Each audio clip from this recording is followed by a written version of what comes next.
So mga par, prangka nga po na sinabi ng ating pambansang kamao Manny Pacquiao sa naging panayam nito sa Fight Hub. Natanong kasi ito mga idol kung kinukonsidera nito ang kanyang sarili na GOAT ng boxing sports. At talagang nagulat tayo sa naging sagot ni Pacman dito kung susumahin daw ang kanyang nagawa sa boxing sports. Hindi niya daw talaga maitatanggi na siya ang GOAT ng boxing dahil ang pagiging 8th division champion daw mga idol. Hindi daw basta-basta na record. Mahirap daw ito i-break ng isang ordinaryong boxer. Ngayon lang natin narinig mga idol sa tagal ni Pacman sa industriya ng boxing sports na pinuri nito ang kanyang sarili bilang GOAT. Pero gayon pa man mga idol, wala tayo karapatan para magdebate kay Boss Manny dahil meron talaga ito hawak na resibo para maging greatest of all time. 8th division champion pa lang nabanggit ni Boss Manny mga idol. Paano pa ang record nito mga idol?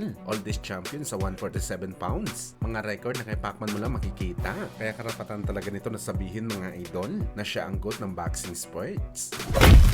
Samantala isang hindi naman po magandang balita mga idol para sa dating Unified Heavyweight Champion na si Anthony Joshua. Noong nakaraan mga idol, binahagi natin kung magkano ang projected na kikitain ni AJ sa laban nito kay Jake Paul at meron ito guaranteed na 60 million US dollars. Hindi pa kasama dyan ang pay-per-view. At sa naging post po ni Joshua mga idol, binahagi nito ang kanyang total na kinita kung saan umabot daw ng 94 million. Pero dahil lumaban ito sa US mga idol, napamura ito mga idol sa taxes nito na kanyang babayaran dahil magbabayad ito ng tax sa US. Tapos pag uwi nito sa UK, magbabayad pa rin siya ng tax. At ayon sa report mga idol, sa 94 million na kinita ni AJ sa laban nito kay Jake Paul, 45 million ang itatapya sa kanya sa tax. So ibig sabihin nito mga idol, 49 million na lang ang may bubulsa ni AJ na pinagpagura nito sa laban niya kay Jake Paul. Take note mga idol, taxes pa lang ito ni AJ. Hindi pa bawas dito ang bayad niya sa training at sa mga trainer nito. Malupit talaga mga idol. Malaki pa nakuha ng taxes ni AJ kaysa sa kinita nito bilang boxer.